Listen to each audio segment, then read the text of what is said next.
오늘은 2025년 10월 23일 목요일입니다.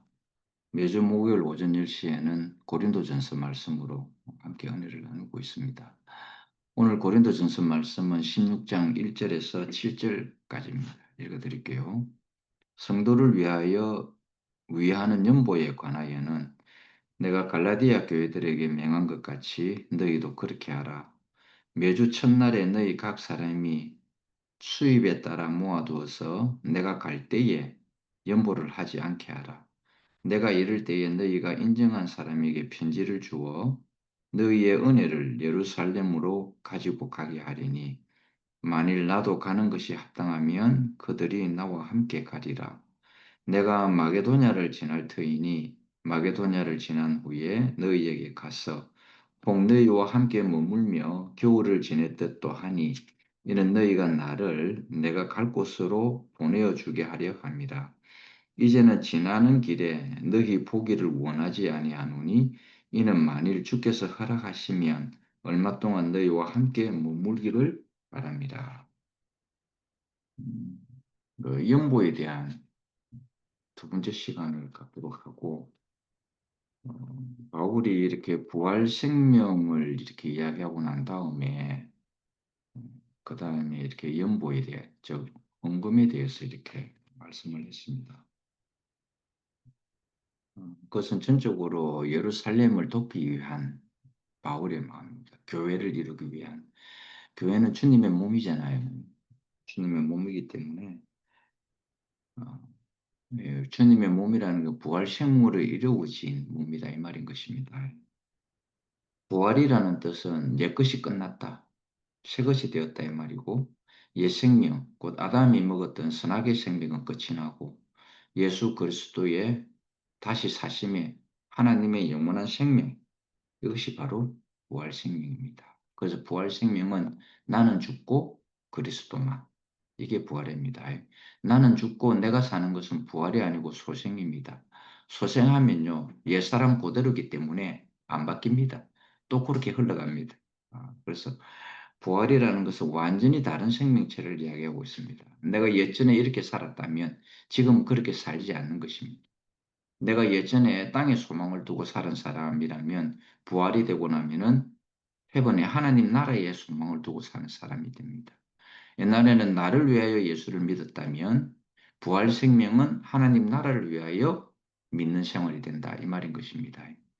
옛날에는 내가 예수 믿고 천당 가는 그런 소생의 삶이었다면 이제는 내가 예수 그리스도를 통하여 이 땅에 하나님 나라를 건축하는데 사용되어지는 사람으로 바뀌어버립니다.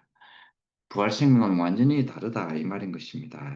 이런 사람에게 돈이라는 것도 완전히 다른 돈이 되는 것입니다. 같은 돈인데도 땅에 소망을 두고 육신을 위해서 사는 돈이 있고 육체를 위해 사는 돈이 있고 그 다음에 하늘의 소망을 두고 하늘의 사람으로서 영에 속한 사람으로서 쓰는 돈이다 이 말입니다. 같은 돈인데도 용도가 달라지게 되죠. 이 돈도 역시 부활의 돈이 된다 이 말입니다. 부활의 사람이 쓰는 돈, 바로 이것이 부활의 돈이다 이 말인 것입니다. 주인이 옛 사람일 때는 돈도 옛 돈이 되는 것입니다. 근데 주인이 새로운 사람이라면 새로운 돈이 되는 거예요. 칼이라는 것도 그렇잖아요. 그 외과 의사에게 주어지는 이 칼은 사람을 살리는 칼이 되지만 도둑이나 강도에게 주어지는 이 칼은 사람을 죽이는 해치는 칼이 되는 거예요. 똑같은 칼인데도 옛 사람이 쓰면은 사람을 다치게 하는 거지만 새 사람이 쓰면 사람을 살리게 하는 그런 것이 된다 이 말인 것입니다. 그래서 주인이 새 사람일 때에 돈도 새 돈이 되는 것입니다. 돈 자체는 바뀌는 게 없지만 그 사람이 어떠하냐에 따라서 돈이 그렇게 쓰임을 받는다라는 것입니다. 그 계시록 21장 5절에 보면 이런 구절이 있습니다. 보라, 내가 만물을 새롭게 하노라. 만물이 새로워서 그런 게 아닙니다. 사람이 새로워져서 만물이 새롭게 되는 거예요. 여러분이 정말 고통 중에 있다면, 너무 힘든 고통 중에 있다면 만물이 다 고통으로 보입니다. 새롭게 안 보이죠. 기쁨으로 안 보입니다. 아무리 아름다운 꽃도요. 저는 그런 경험을 세 번을 겪었기 때문에 제가 그런 공황장애 있을 때는 아무리 이쁜 꽃도요, 그냥 보기 싫어요, 그냥. 꽃이 이쁜 줄 모르겠더라니까요. 근데 새롭게 되고 나니까 그렇게 꽃이 이뻐요. 만물이 새롭게 됐다. 이 말은 만물을 확 뒤집어 엎었다라는 뜻이 아니고요. 그 사람이 새로운 사람이 되니까 만물이 새롭게 보이는 것입니다. 저는 여기 학년느님이 늘 항상 새롭게 보입니다. 옛사람이 아니라서 그렇습니다. 그래서 부활 안에서는 사람뿐만 아니라 만물도 함께 새로워진다. 그 새롭게 나타난 것이 뭡니까? 바로 교회입니다. 그래서 우리가 이 교회를 또 유지하려면 헌금은 필수적으로 필요로 합니다. 근데 이게 강제성이 돼서는 안 됩니다. 하나님 어디 굶는 분입니까? 하나님 굶는 분 아니에요. 그리고 하나님은요, 돈에 대한 욕심도 없습니다, 여러분. 이거 꼭 아셔야 합니다. 그래서 강제로 여러분 포코치에 있는 돈을 안 뺐습니다. 하나님은 먼저 은혜를 주시고, 하나님은 먼저 있잖아요. 대접받으려면은, 하나님도 대접받으려면은 자기가 먼저 우리를 대접해야 됩니다. 여러분 아시겠죠? 하나님은 우리에게 먼저 대접을 했기 때문에 우리가 그 은혜로 하나님께 드리는 겁니다. 뭐 감사 헌금이라는 명목으로, 그다음에 11조라는 명목으로 왜 그렇게 드리겠어요? 우리가 하나님께 먼저 대접을 받았기 때문에 그런 겁니다. 하나님도 우리를 대접하지 아니하고 네 포켓에 있는 돈 내한테 줘. 이 절대 그렇게 안 합니다. 하나님 무슨 거짓입니까? 하나님은 동양 받는 거 안 좋아해요. 동양 받으시는 분이 아니에요. 하나님은 우리에게 먼저 대접을 합니다. 사랑과 은혜로 자신의 살과 피로 자신의 생명을 우리에게 먼저 주고 난 다음에 그러고 난 다음에 우리가 그 은혜로 인하여 하나님께 감사 마음을 표하는 것이 바로 그게 헌금입니다. 그래서 여러분이 절대적으로 뭐 어떤 그 순간에 감정에 이끌려서 그렇게 낼 생각은 하지 마세요. 그냥 하나님 그런 분 아니시니까 내가 내 포켓에 있는 돈을 가지고 있다고 죄인의 마음을 가져서는 절대로 안 됩니다. 여러분 아시겠죠? 여러분도 사는데 돈이 필요하잖아요. 무엇을 입을까, 마실까, 먹을까, 육신을 유지하기 위해서는 그거 필요로 합니다. 하나님 다 알고 있어요. 그러니까 내 포켓에 돈이 좀 있다고, 돈 좀 많이 가졌다고 죄인처럼 여기는 사람들이 있어요. 스스로도 그렇고 또 그렇게 죄인을 만들어내는 그 나쁜 사고목자가 있어요. 아시겠죠, 여러분? 그런 사고목자 말 듣지 마세요. 우리 주님은 육신을 지으신 이유가 있어요. 하나님 자신을 표현해내기 위해서. 그래서 우리는 건강해야 됩니다. 건강해야 돼요. 건강해야 건강한 하나님을 표현할 수 있잖아요. 그렇다고 병들었다고 나쁘게 하나님 표현하는 이 말은 아닙니다. 우리가 더 건강한 하나님을 표현하기 위해서는 우리가 더 건강해야 된다. 이 말인 것입니다. 그래서 그리스도 예수 안에 있으면 새로운 피조물이라 했죠. 이전 것은 다 지나갔다 했습니다. 이전 것은 다 지나갔으니 보라 새 것이 되었도다. 여러분 너무 이 구절 잘 알죠? 고린도후서 5장 17절에 있는 말씀입니다. 여러분 너무 잘 아실 거예요. 그러니까 이 새 하늘과 새 땅이죠. 새 하늘과 새 땅. 새 하늘과 새 땅도 하나님의 나라를 이루기 위해서는 연보가 필요로 합니다. 그러나 그 돈은 큰 돈이 아니라 새 돈이 될 거다 이 말입니다. 새 돈은 어떤 돈인가? 내가 하나님께 먼저 대접을 받았어. 이 받은 은혜를 이렇게 하나님에게 드리는 이것이 바로 새 돈입니다. 그래서 하나님은 우리를 먼저 대접하지 않고 무조건 내라 하지 않습니다. 하나님이 먼저 우리를 은혜롭게 만들고 난 다음에 그 은혜로 인하여 그 새 돈으로 하나님께 드리게 된다 이 말입니다. 주인이 다르죠. 옛 주인은 옛 돈을 내게 될 것이고 새 주인은 새 돈을 내게 될 것이다. 옛 주인들이 하는 것들이 뭡니까? 돈이 있으면 뭘 하겠어요? 향락을 즐깁니다. 향락으로 다 갑니다. 내가 세상에서 더 나은 니보다 더 잘 산다는 걸 보여주기 위해서 그런 옷을 사 입든지 그런 향락 쪽으로 갑니다. 결국 향락 쪽으로 가게 돼 있어요. 돈이 풍부하면요. 그렇게 돼 있습니다. 그러나 새 주인이 되면은 돈이 많으면 용도가 달라지게 되죠. 자기 향락을 위해서 쓰는 돈이 아닌 주님의 나라의 은혜에 대해서, 주님의 은혜에 대해서 감사하면서 쓰는 돈이 되게 될 것이다 이 말입니다. 그래서 주인이 다르기 때문에 그 돈도 새 돈이 되고 새 헌금이 된다 이 말인 것입니다. 바울은 여러 교회에서 나오는 이 헌금을 가지고 새 예루살렘에 있는 이 교회, 어려운 교회에 보탬이 되기를 원했다 말인 것입니다. 그래서 그 은혜를 전달하는 거예요. 돈을 전달하는 것이 아니라 이 교회에서 모여진 이 연보를 그 예루살렘에 있는 교회의 은혜로 드려지게 됐다 이 말인 것입니다. 그러므로 미리 준비해 놨다가 이렇게 준비해서 그 은혜가 전달될 수 있기를 바라는 바울의 마음을 오늘 읽어드린 그 구절에 다 있습니다. 내가 가가지고 바울이 갈 때에 연보를 거두라 이렇게 하지 않았습니다. 내가 갈 때 연보를 거두지 말고 그럴 때에 헌금을 거둘 생각하지 말고 미리 그 은혜에서 나오는 것으로 미리 들었다가 그것을 모아두었다가 내가 갈 때에 이 예루살렘의 교회를 위해서 내가 그 은혜를 전달하겠다 그랬습니다. 그 돈을 전달하겠다는 게 아닙니다. 각 교회에서 나오는 은혜를 전달을 하겠다 이 말인 것입니다. 그래서 이 헌금은 돈 자체로 끝나는 게 아니죠.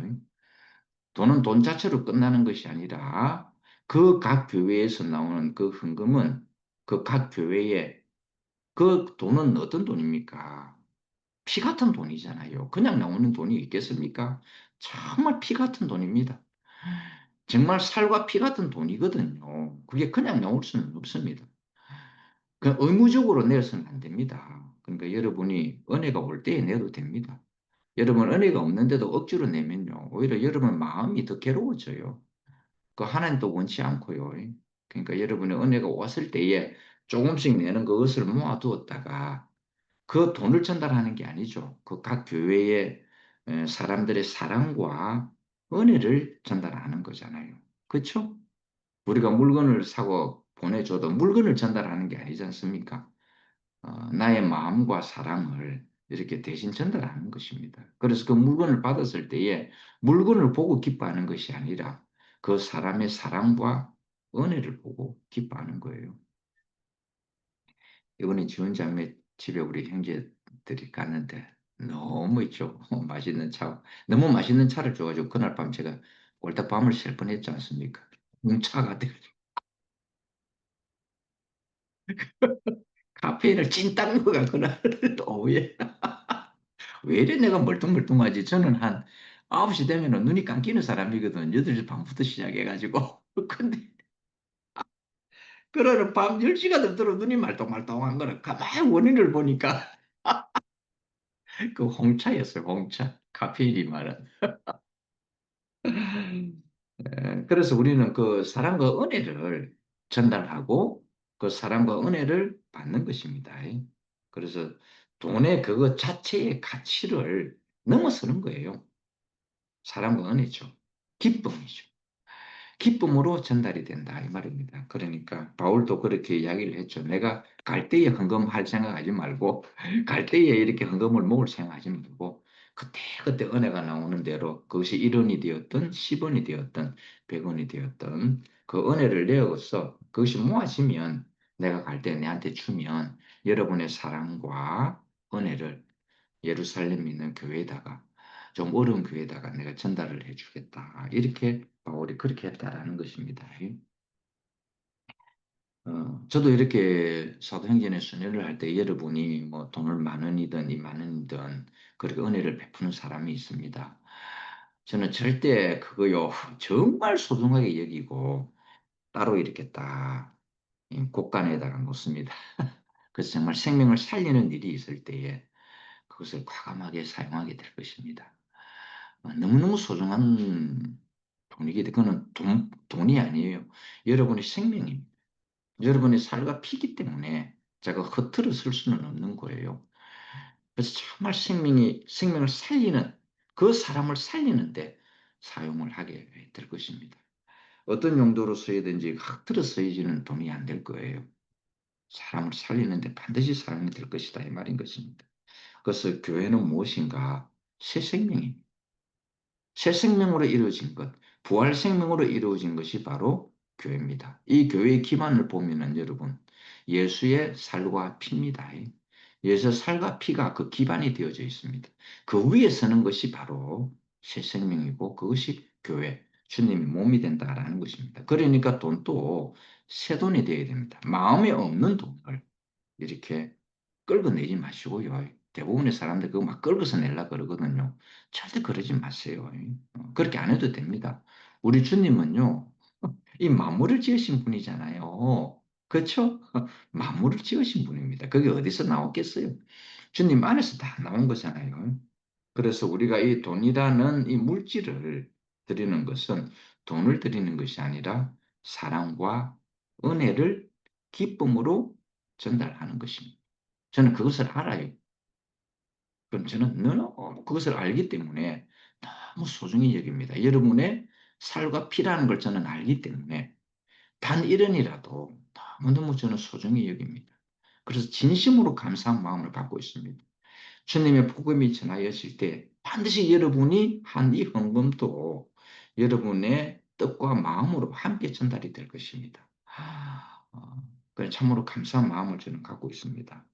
그래서 복음을 위하여 쓰여지는 이 돈은 수단으로 복음을 견인차의 역할을 하는 수단으로 사용하게 될 그런 용도로 사용하게 될 것입니다. 그래서 이 은혜를 받는 사람은 그 인생에 있어서 나 은혜를 받았구나 이렇게 생각을 할 거예요. 돈을 받은 것이 아니라 참 은혜를 받았구나. 하나님의 사랑을 받았구나. 하나님의 감사를 받았구나. 이렇게 생각을 할 겁니다. 그렇죠. 틀림없습니다. 틀림없이 그렇게 될 겁니다. 이것은 받는 사람에게는 은혜가 될 것이고 하나님에게는 영광이 될 것입니다. 그러니까 이 돈의 가치가 이렇습니다. 여러분 아시겠죠? 옛 사람이 쓰는 돈의 가치와 새 사람이 쓰는 돈의 가치는 다릅니다. 이 새 사람이 쓰는 이 새 돈은요.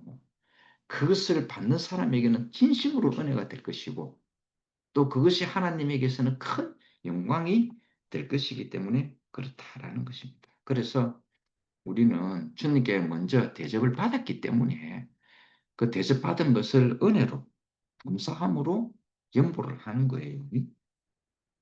우리 기쁨으로 하잖아요. 여러분이 연보를 할 때 기쁨으로 하지 않습니까? 그래서 이런 것들은 교회가 운영되어지는 교회 생활에 있어서 일상적인 겁니다. 일상적인 거예요. 실제적인 문제잖아요. 그래서 사도 바울도 이런 실제적인 문제를 가지고 이렇게 언급을 했습니다. 고린도 교회에. 그래서 자신이 주님의 몸을 이루는 이 교회에 그들 속에서 나오는 이 헌금이 소요되어지기를 원했다 이 말인 것입니다. 그래서 어려운 교회에 이렇게 그것이 사용되어진다면 하나님께 영광이 될 것이고 그 교회는 헌금한 교회에 대해서 감사의 마음을 그렇죠 사랑의 마음을 은혜의 마음을 간직하게 될 것이라는 것입니다. 사람 사는 일에도 마찬가지입니다. 여러분이 아무리 조그만 물건이라 할지라도 우리는 그걸 진짜 감사할 줄 알아야 됩니다. 그 사람의 생명입니다. 그 당연하게 여기면 안 됩니다. 절대로 당연하게 여기면 안 됩니다. 사건 목자는요, 그 당연하게 여깁니다. 그래서 안 주면요, 뺏으려고 합니다. 자기 어린 양까지 잡아먹습니다. 그래서 사건 목자라는 거예요. 감사할 줄 몰라요. 그래서 흔히 뭐 내가 전체 목자를 두고 비판하는 게 아니에요. 그 목사를 먹사라고도 해요. 대접받으려고 한다, 이 말입니다.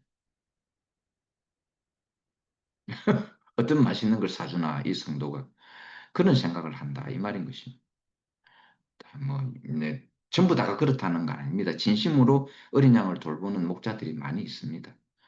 그러나 그 중에서도 참 목자가 있고 사꾼 목자가 있다. 이 말인 것입니다. 참 목자는 자기 생명을 바쳐서 양을 돌봅니다. 양이 굶주렸을 때에 목사는요, 섬김을 받으려고 하는 게 목사가 아니고요. 어린 양을 섬기라고 목사의 임명을 주는 거예요. 그건 직책입니다. 직급이 아니에요. 세상의 계급이 아닙니다.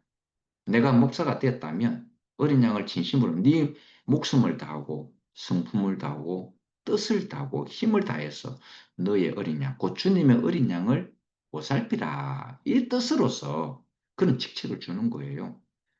근데 세상께 되어버려가지고 자꾸 대접을 받을래. 자꾸 섬김을 받으려한다. 이 말입니다. 하나님의 나라를 위한다는 명목하에 자기 배를 채우는 사람들이 너무 많아요. 그런 석목자들이 너무 많다. 이 말입니다. 참 목자는요. 나는 어린 양을 위하여 내 목숨을 버리노라. 이렇게 되는 거예요. 예수님은 섬김을 받으러 오신 분 아닙니다. 자기 목숨을 십자가에 내어주는 섬김을 우리에게 보여줬다. 이 말인 것입니다. 그런데 그런 사람들도요, 왜 자기가 섬김을 이렇게 받는 것이 체질이 돼 있느냐면 밑에 성도들이 그렇게 만들어 버려요. 성도들이요. 성도들 그렇게 하면 안 됩니다. 성도들도요. 자꾸 그렇게 한두 번 이렇게 다 보니까 그게 당연시 여기는 거예요. 그렇게 해서는 안 된다 이 말입니다.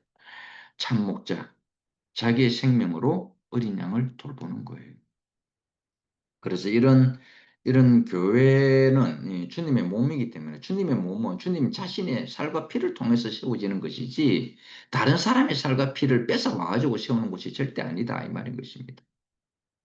교회는 그리스도의 몸으로서 나타나는 우리의 삶입니다. 교회는 생활이죠. 그래서 생활이라는 것은 이게 영어에 life라는 단어가 있습니다. 그래서 church life라는 것은 교회 생활인데 이 life라는 단어에는 세 가지 뜻이 있다고 제가 여러 번 이야기했죠. 생활, 삶, 생명 이 세 가지가 들어가 있습니다. 그래서 우리는 이 교회라는 것은 생활입니다. 그리스도의 몸으로서 형제들과 형제들 간의 삶의 생활입니다. 이것을 우리는 유기적인 생명의 결합체라고 이렇게 이야기를 하는 겁니다. 유기적이라는 이 단어는 생명 안에서만 가능한 것입니다.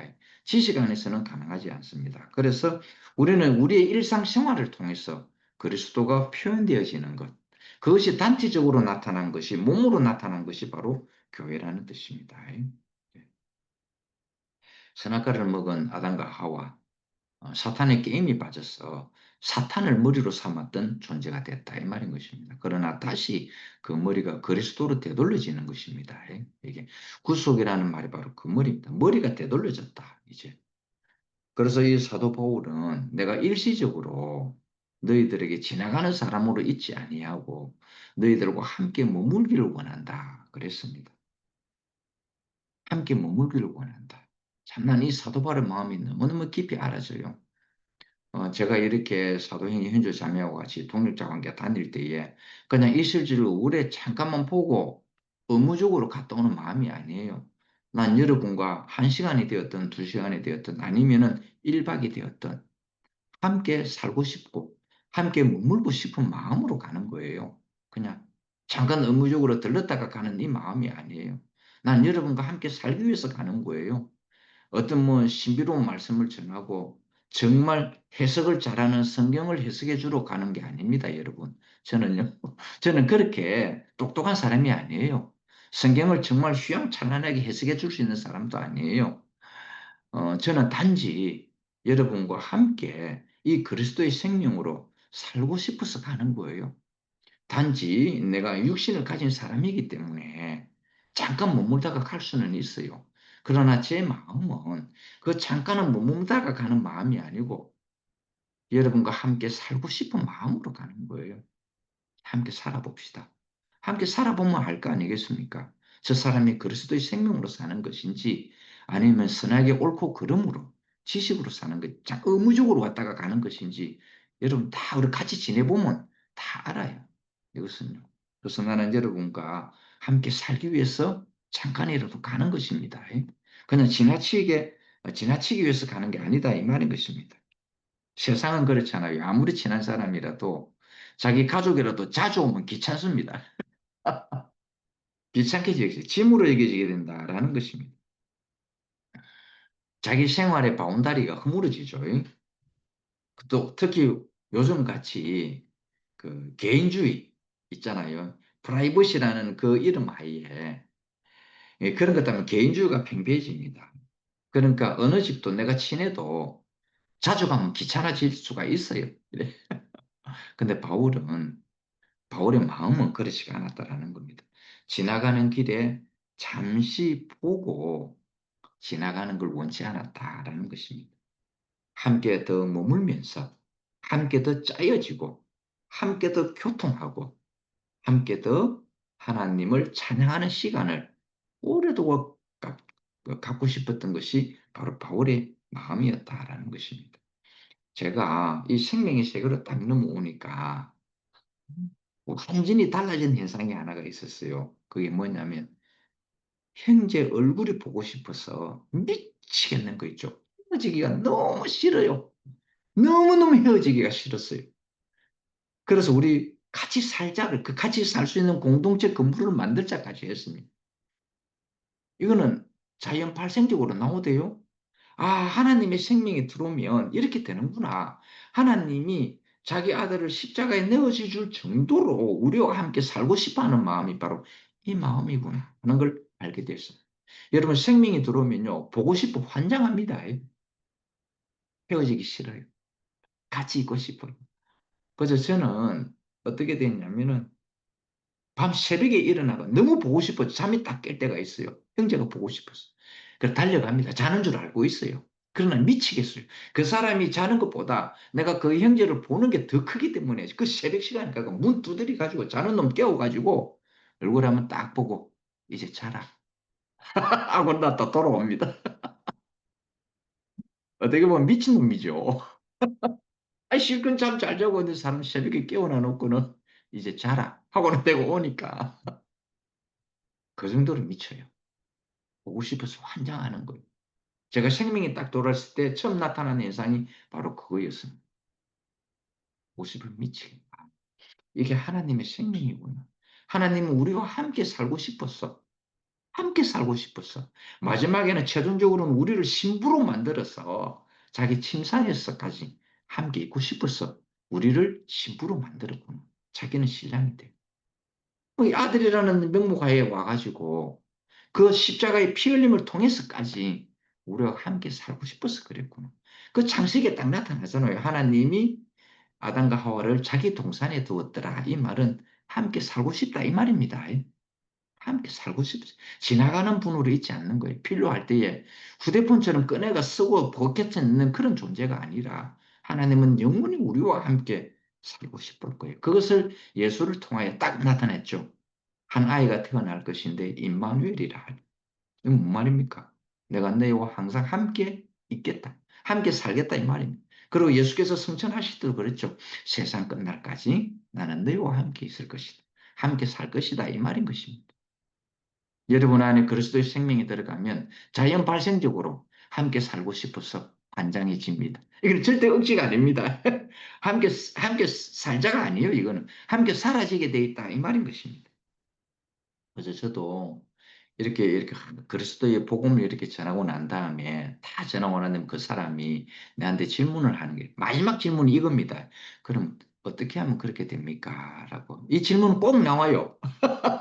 제가 이렇게 복음을 전하다 보면은 꼭 나오는 질문은 그럼 어떻게 하면 그렇게 될 수 있습니까? 라고 묻습니다. 근데 이거는 방법이 아니기 때문에 그러면은 함께 살아봅시다 합니다. 함께 살아봅시다. 함께 살면은 나를 알 거 아니에요. 그렇죠? 이 거짓말 못 하잖아요. 함께 살면은 거짓말을 못 해요.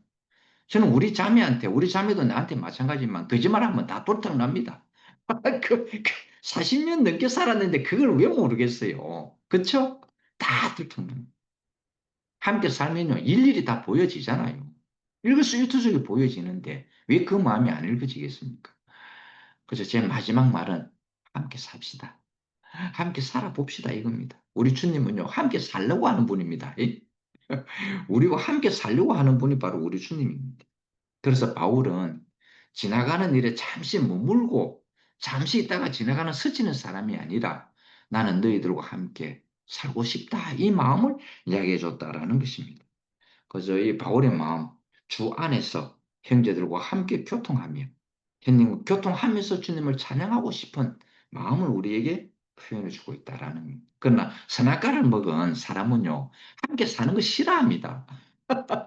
절대적으로 싫어합니다. 함께 사는 것 자체를. 나는 우리 아들 통해 가지고 그걸 철저히 봤거든요. 우리 아들은 철저히 개인주의입니다. 개인주의를 넘어서서 이기주의입니다. 이기주의. 그래서 장가를 안 가, 결혼을 안 하려고 그러는 거예요. 근데 다행히 어느 날 미팅을 갔는데 우리 지금의 며느리하고 이렇게 원래 그 며느리 짝이 아니었어요. 그런데 아니 우리 아들 눈에 지금 며느리가 미팅할 때에 소개팅 하는데 후광이 보이더랍니다. 난데없이 난데없이 지금의 며느리 후광이 그 보이더라는 겁니다. 그리고 우리 아들이 진짜 끈질기게 대시했대요. 그 당시도 우리 며느리는 남자친구가 있었대요. 근데 우리 아들이 끈질기게 대시해가지고 결국 자기 아내로 삼은 거예요. 야, 그 후광이 비치니까 그렇다라는 겁니다. 야, 철저하게 우리 그 아들은 자기 혼자 사는 주의거든요. 그래서 결혼을 안 하려고 그랬고. 근데 후광이 비치는 여자를 만나서 결혼을 했고, 그렇지만 결혼은 하되 아기를 놓지 않는 조건으로 결혼을 했고. 그런데 저 5년 6개월 만에 또 아기도 생겼고요. 그래서 지금 둘이 아주 잘 살고 있습니다.